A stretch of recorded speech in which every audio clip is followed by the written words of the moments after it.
தென்னாடுடைய சிவனே போற்றி, எந்நாட்டவர்க்கும் இறைவா போற்றி. நேயர்கள் எல்லாருக்கும் வணக்கம். இந்த வீடியோவில் 2025 வருடத்திற்குண்டான ஜூலை மாத ராசி பலன்கள் அப்படிங்கிறது தான் நாம் பார்க்க போகிறோம். விசுவாவசு வருடம் ஆனி மாதம் 17ஆம் தேதி முருகப்பெருமானுக்கு உரிய செவ்வாய்க்கிழமையில மிதுன லக்கணத்தில் திருவோண நட்சத்திரம், பெருமாளோட நட்சத்திரமான திருவோண நட்சத்திரத்தில் இந்த ஜூலை மாதம் அப்படிங்கிறது பிறக்குது. இந்த மாதத்துக்குண்டான கிரக நிலைகள் அப்படிங்கிறத நாம் துல்லியமாக பார்க்கணும். அப்போ தான் இந்த மாதத்தில் நீங்கள் என்ன செய்யலாம், என்ன செய்யக்கூடாது, உங்களோட எண்ணங்கள், உங்களோட நோக்கம், குறிக்கோள்லாம் நிறைவேறுமா அப்படிங்கிறத சரியாக கணிக்க முடியும். அதாவது கிரகங்களோட ராஜா சூரியன் மிதுன ராசியில் இருக்கார். 17ஆம் தேதி கடகராசிக்கு போகிறார். செவ்வாய் சிம்ம ராசியில் இருக்கார். புதன் கடகராசியில் இருக்காரு. 17ஆம் தேதி வக்கரகதியாகி மிதுன ராசிக்கு வரார். புதனோட வக்கரம் அப்படிங்கிறது ரொம்ப அவசியமா பார்க்கப்பட வேண்டிய ஒண்ணு. அதோட சுக்கிர பகவான் ரிஷபராசியில் ஆட்சியில் இருக்காரு. 26ஆம் தேதி மிதுன ராசிக்கு போய் குருவோட இணைகிறார். தேவகுருவும் அசுரகுருவும் ஒன்னா பயணிக்க போறாங்க. குரு பகவான் மிதுனத்திலையும் சனி பகவான் மீனத்திலையும் ராகு கும்பராசிலையும் கேது சிம்ம ராசிலையும் இருக்காங்க. இதுதான் இந்த மாசத்துக்கு உண்டான கிரக நிலைகள். இது உங்களுக்கு என்னென்ன சாதக பலன்களை கொடுக்க போகுது, எந்தெந்த விஷயங்கள்ல நாம எச்சரிக்கையா இருக்கணும் அப்படிங்கிறத பார்ப்போம். மீனராசி நேயர்களே, உங்களுக்கு இந்த ஜூலை மாசம் எப்படி இருக்கு அப்படின்னு பாத்தீங்கன்னா, இப்ப இருக்கிறதுலயே கஷ்டத்தை கொஞ்சம் அதிகமா அனுபவிக்கக்கூடிய ராசி அப்படின்னு எடுத்துக்கிட்டீங்கன்னா மீனராசி தான். பொதுவாகவே மீனராசிக்காரர்கள் ஒரு பெருங்கஷ்டம் அப்படிங்கறதெல்லாம் தாங்கக்கூடிய ஆளுங்க கிடையாது. அது மாதிரி பெரிய சந்தோஷம் அப்படிங்கிறது இவங்க வாழ்க்கையில வராது. ஆனா இப்ப என்னமோ பெரிய கஷ்டம் வந்துகிட்டே இருக்கு, என்ன பண்றதுன்னே தெரியல அப்படின்னு இருக்கக்கூடிய ஆளுங்க. என்ன காரணம் அப்படின்னா, மீனராசிக்காரர்கள் தான் உண்டு தன்னோட வேலை உண்டுன்னு இருக்கக்கூடியவங்க. 10 ரூபா நம்மளால சம்பாதிக்க முடியும், சம்பாதிச்சு பொழப்பு ஓட்டும் அப்படின்னு ஓட்டக்கூடியவங்க. வாழ்நாள் முழுக்க மீன் எப்படி நீந்திக்கிட்டே இருக்கு அது மாதிரி உழைச்சிக்கிட்டே இருக்கக்கூடிய ஆளுங்க. 10 நாளைக்கு கூட இவங்களால உட்கார முடியாது. 10 நாள் உட்காந்து ஓய்வு கொடுன்னு சொல்லி நம்ம வேலை செய்யற இடத்துல நமக்கு லீவு கொடுத்தாலும் 2வது நாளே போய் உட்காந்துக்குவாங்க ஆபீஸ்ல, எப்பா எனக்கு லீவு போதும்னு. ஏன்னா இவர்களால சும்மா இருக்க முடியாது. ஏதாவது ஒரு வேலை அப்படிங்கறது செஞ்சுக்கிட்டே இருக்கணும். லீவு போட்டு வீட்டுல உட்காந்துருந்தாலும் ஏதாவது ஒரு மரம் நடுறது, கண்ணு வைக்கிறது, மம்புட்டி எடுத்து கொட்டுறது, வீட்டுல இருக்கிற பொருளெல்லாம் தொடச்சி கிடைச்சி வைக்கிறது, இந்த மாதிரி ஏதாவது ஒரு வேலை அப்படிங்கிறத செஞ்சுக்கிட்டே இருப்பீங்க. பெருசா கொண்டாட்ட மனநிலை அப்படிங்கிறது மீனராசிக்காரர்களுக்கு இருக்காது. அப்படிப்பட்ட உங்களுக்கு என்னடா உழைச்சி நம்ம இவ்வளவு கஷ்டப்பட்டு என்னத்தை சாதிக்க போறோம்போ, பேசாம படுத்திருப்போம் அப்படிங்கிற அளவுக்கு சோதிச்சிருச்சு இந்த காலகட்டம். ஜென்ம சனி அப்படிங்கிறது போதாத குத்தத்துக்கு உங்களோட ராசிக்கு 12ல ராகு, புனிதப்பட்ட ராகா இருந்தாலும் 12ல இருந்துகிட்டு விரை செலவுகள் அப்படிங்கிறத கண்ணாமண்ணான்னு கொடுத்துக்கிட்டு இருக்காரு. என்னப்போ நம்ம யாருக்குமே எந்த பாவமும் செஞ்சதில்லை, நமக்கு மட்டும் ஏன் தான் இப்படி வந்து நடக்குதே தெரியலையே அப்படின்னு சொல்லிட்டு ஒரு கட்டத்துக்கு மேல கடவுளையே வெறுத்துருவாங்க. என்னத்த கோயில் கொள்ளணும், நம்ம யாருக்கும் எந்த பாவம் செய்யல, ஊரை சுத்தி பாவம் செஞ்சவன் ஊரை அடிச்சு ஓலையில போட்டவங்களாம் நல்லா இருக்கான், நம்ம எல்லாருக்கும் நல்லதுதான் நினைக்கிறோம், நமக்கு தானே இப்படி கெடுதல் நடக்குது அப்படிங்கிற மாதிரி தான் இருக்கும். கவலைப்படாதீங்க. இந்த மாசத்துல உங்க வாழ்க்கையில நிம்மதி பெருமூச்சு நீங்க விட்டு கொள்ளலாம்.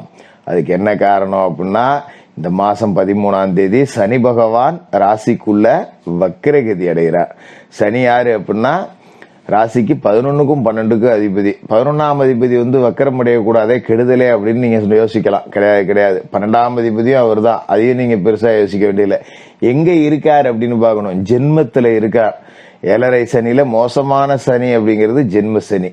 வாட்டி வதைச்சிரும் ஆளை. முக்கியமான உறவுகளை காலி பண்ணி விட்டுரும். நிறைய பேருக்கு பிரச்சனைகளை கொடுத்துரும். உடல் ரீதியா பாதிப்புகளை கொடுக்கும். திடீர்னு பாத்தீங்கன்னா நெஞ்செல்லாம் வலிக்கிறாப்புல இருக்கும், வாயு பிடிச்சிக்கும், சாப்பிட்டு செரிக்காது, ராத்திரில எந்திரிச்சு உட்காந்து என்னட்ட நெஞ்ச வலிக்குது, நமக்கு ஏதாவது மாரடைப்பே வந்துருச்சா அப்படிலாம் பயம் இருக்கும். தூங்காம உட்காந்துருப்பீங்க, தூங்கினா ஏதாவது ஆயிடுமோ, புள்ள குட்டியெல்லாம் கிடைக்க இன்னும் ஒன்னும் செட்டில் பண்ணலையே அப்படிங்கிற மாதிரி யோசிச்சுக்கிட்டு போனை எடுத்து தேடுவீங்க, மாரடைப்பின் அறிகுறிகள் என்ன அப்படின்னு. இப்படியெல்லாம் உங்களை எதிர்மறையா நிறைய யோசிக்க வச்சு தூக்கமில்லாத இரவுகளை உங்களுக்கு கொடுத்துரும். ஒரு மனிதனுக்கு ரொம்ப முக்கியம் அப்படின்னா நிம்மதியான தூக்கம். அதுவே உங்களுக்கு இல்லைங்கிற அளவுக்கு கெடுத்திருக்கும். இனிமே அது இருக்காது. சனி பகவான் பலம் இழந்து போறார் அப்படிங்கறதால இதுக்கு மேல தேக ஆரோக்கியத்தை பத்தின பயம் நீங்கிரும். எப்பா நல்லா இருக்கும்டா, நமக்கு எந்த பிரச்சனையும் இல்லடா, நம்ம புழ பாப்போம் போய் அப்படிங்கிற மாதிரி இறங்கிடுவீங்க. அது மாதிரி 12க்கு அதிபதி வக்கரம் அடைஞ்சு பலம் இழந்து போறார். அப்படிங்கறதால இனிமே பெருசா மருத்துவ செலவுகள், வெட்டி செலவுகள், தண்ட செலவுகள் இருக்காது. இதுக்கு முன்னாடி பாத்தீங்கன்னா வண்டி வாகனம் ரிப்பேர் ஆகும், அதை 10 ரூபா கடை வாங்கி செலவு பண்ணி வச்சோம்னா வீட்டுல ஏதாவது ஒரு பொருள் ரிப்பேர் ஆகும், கிரைண்டர் ரிப்பேர், மிக்சி ரிப்பேர்னு ஏதாவது ஒண்ணு ரிப்பேருங்கிற செய்தி தான் வரும். ஆபீஸ்ல போய் உட்காந்து வேலையை பார்த்தா வீட்டுல இருந்து போன் வந்ததுன்னா வரும்போது ஒரு டியூப் லைட் வாங்கிட்டு வாங்க, டியூப் லைட் பீஸ் போச்சு. இப்படிதான் நிறைய பிரச்சனை வரும். சின்ன சின்னதா செலவு, தினம் ஒரு நெகட்டிவ் எனர்ஜியாவது உங்களை ஆட்கொண்டுரும். இனிமே அது இருக்காது, கவலைப்பட வேண்டாம். அப்ப வேற நன்மை என்ன இருக்கு ஜோசியரை நீங்க அப்படின்னு கேட்கலாம். அதாவது உழைப்புக்கு தகுந்த ஊதியம் கிடைச்சிடும். இப்போ ஒரு பயணம் போனீங்கன்னா போற காரியம் நடக்காம இருந்திருக்கும், இதுக்கு மேல நடக்கும். ஆபீஸ்ல ஒரு இன்சென்டிவ்காக வேலை செஞ்சீங்கன்னா கண்டிப்பா கிடைக்கும். அது மாதிரி இந்த மாசத்துல உங்களோட ராசிக்கு யோகாதிபதியான செவ்வாய் சிம்ம ராசியில 6வது வீட்டுல இருக்கார். அப்ப எதிராளிகளை வெல்லக்கூடிய சத்துரு சம்ஹார பலம் அப்படிங்கிறது உங்களுக்கு இருக்கும். எப்பேற்பட்ட பிரச்சனை வந்தாலும் நான் பாத்துக்கிறேன்டா அப்படிங்கிற மனதைரியத்தை செவ்வாய் கொடுத்துருவாரு. மன ரீதியா நீங்க ரொம்ப வலுவா உணர்வீங்க. பாத்துக்கிறேன்டா, இவ்வளவு நாள் பிரச்சனையே பார்த்துட்டோம், இதை பார்க்க மாட்டோமா, சரி விடு பாத்துக்கோ அப்படின்னு சொல்லிட்டு ஒரு எதிர்த்து நிக்கக்கூடிய ஆற்றல் அப்படிங்கிறது உங்களுக்கு இருக்கும். அதனால எதையும் சாதிக்கலாம். அது மாதிரி புதன் கடகராசியில 5வது வீட்டுல இருக்கார். 17ஆம் தேதி மிதன ராசிக்கு வக்கரமாய் வரார். அப்ப மறைந்த புதன் அப்படிங்கிறவரு நிறைந்த தனலாபம் அப்படின்னு சொல்லுவாங்க. இப்ப உங்களோட ராசியை பொறுத்த வரைக்கும் அவரு 4வது வீட்டுக்கு தான் வக்கரமாய் வராரு. அப்ப ஆட்சி பெற்று வரார் அப்படிங்கிறது ஒரு கேந்திராதிபத்திய தோஷம் பெற்ற கிரகம். ஆட்சி பெற்று உட்காருது, வக்கரம் அடையுது அப்படிங்கிறது எல்லாமே உங்களுக்கு நன்மை அப்படிங்கறதான் கொடுக்கும். நீங்க கவலைப்பட தேவையில்லை. இது மாதிரி சுக்கிரன் ராசிக்கு 3வது வீட்டுல மறைவு ஸ்தானத்துல போய் ஆட்சி பெற்று உட்கார்ந்து இருக்காரு. 26ஆம் தேதி 4ஆம் இடத்துக்கு போறாரு. அப்ப கலைத்துறையை சேர்ந்தவர்களுக்கு கொஞ்சம் பின்னடைவு அப்படிங்கிறது இருக்கதான் செய்யும். அதனால கலைத்துறையில இருக்கிறவங்க கண்கொத்தி பாம்பா இருக்கணும். வாய்ப்புகள் எப்படா வருதுன்னு தேடி அலைஞ்சிக்கிட்டே இருக்கணும். படி மேல படி ஏறி இறங்கணும். யாரு கைய காலை பிடிச்சாது வாய்ப்பை பிடிக்கணும். சாதாரணமாலாம் வந்துடாது. அப்படியே ஒரு வாய்ப்பு வந்தாலும் உங்களுக்கு அழைப்பு வர்றப்ப உங்க போன்ல சார்ஜ் இருக்காது. அப்ப நீங்க இல்லையேன்னு வேற ஆளை பிடிச்சுக்குவாங்க. அதனால எந்த நேரமும் நீங்க தொடர்பு கொள்ளக்கூடிய அளவுக்கு அவைலபிளாவே நீங்க இருந்தீங்க அப்படின்னாதான் வாய்ப்பு அப்படிங்கிறது கிடைக்கும். இது மாதிரி கால்நடைகள் வகையில கொஞ்சம் பின்னடைவு ஏற்படும். அதனால ஒரு கால்நடைகளோட எண்ணிக்கையெல்லாம் குறைச்சிக்கிறது அப்படிங்கறதா இந்த காலகட்டத்தில் நல்லது. அதே நேரத்தில் விவசாயம் நல்லா இருக்கும். விவசாய பணிகள்ல 10 ரூபா லாபம். நீங்க பயிர் விளைச்சல், ஒரு காய்கறி, பழம், கீரை, குறுகிய கால பயிர்கள் விவசாயம் பண்றேன் அப்படிங்கிறவங்களுக்கு 10 ரூபா லாபம் கூடுதலா இருக்கும். ஆனா கால்நடைகளால தேவையற்ற பிரச்சனை வரும். அது போய் அடுத்தவங்களை மேய்ஞ்சிட்டு சண்டையில கொண்டாந்து நம்மள விட்டுடும். அதனால கொஞ்சம் கால்நடைகளை கட்டுப்பாட்டுல வச்சுக்கணும். கூடுமான வரைக்கும் எண்ணிக்கைகள் அப்படிங்கறதையும் குறைச்சிங்க. அது மாதிரி சூரியன் மிதுன ராசியில ராசிக்கு 4வது வீட்டுல இருக்காரு. அப்படிங்கிறப்ப அரசு வழி காரியங்கள்ல தேக்கம் அப்படிங்கிறது இருக்கும்.